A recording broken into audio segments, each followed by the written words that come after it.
Wait. Christmas ကို Roman Empire စရဲဆိုတာသိပြီလားဟုတ်ပါတယ် Roman Empire မှာ Saturnalia လို့ခေါ်တဲ့ပွဲတော်တစ်ခုရှိပါတယ်ဒီပွဲမှာလူတွေက gift တွေချင်းချင်းပေးကြတယ်ပြီးတော့ party လုပ်ကြတယ် evergreen trees လို့ခေါ်တဲ့ပင်တွေကိုအိမ်ထဲမှာရောင်စုံမီးလုံးလေးတက်ပြီးတော့တေချာပြင်ဆင်ကြတယ်ပြီးတဲ့နောက်မှာတော့မိသားစုတွေတူတူပြန်လဲပေါင်းစည်းကြပြီးတော့ one voice လေးနဲ့ celebrate လုပ်ကြပါတယ်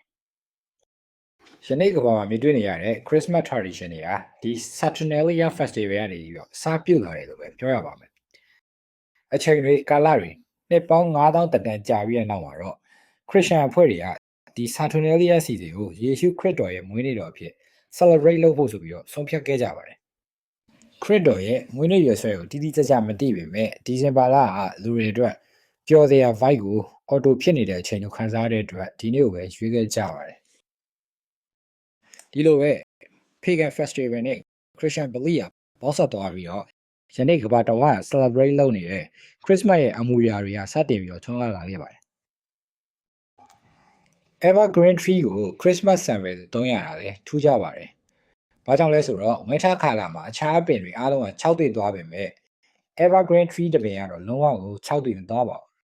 ။ဒါကြောင့်ပဲသူက Hope Life Survival လို့ခေါ်တဲ့တင်ရအဖြစ်ရပ်တည်လာပါတယ်။ကျွန်တော်တို့ Christmas ဘိုးဘိုးလို့ခေါ်တဲ့ Santa Claus ဟာလေနောက်ခံသမိုင်းတွေရှိနေပြန်ပါတယ်။ Saint Nicholas လို့ခေါ်တဲ့ဗျာဒိတ်ဆရာတူက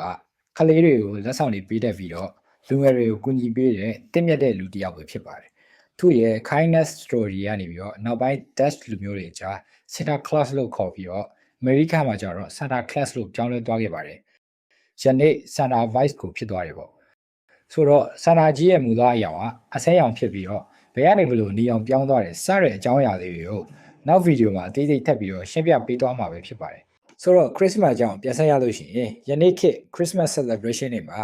ကျွန်တော် evergreen trees လို့ခေါ်တဲ့အပင်တွေကိုမီးလုံးလေးဆင်ပြီးတော့အလားစေကြတယ်ပြီးတော့လက်ဆောင်တွေကိုချင်းချင်းပြန်လဲလဲကြတယ်ပြီးတော့ Santa stocking လို့ခေါ်တဲ့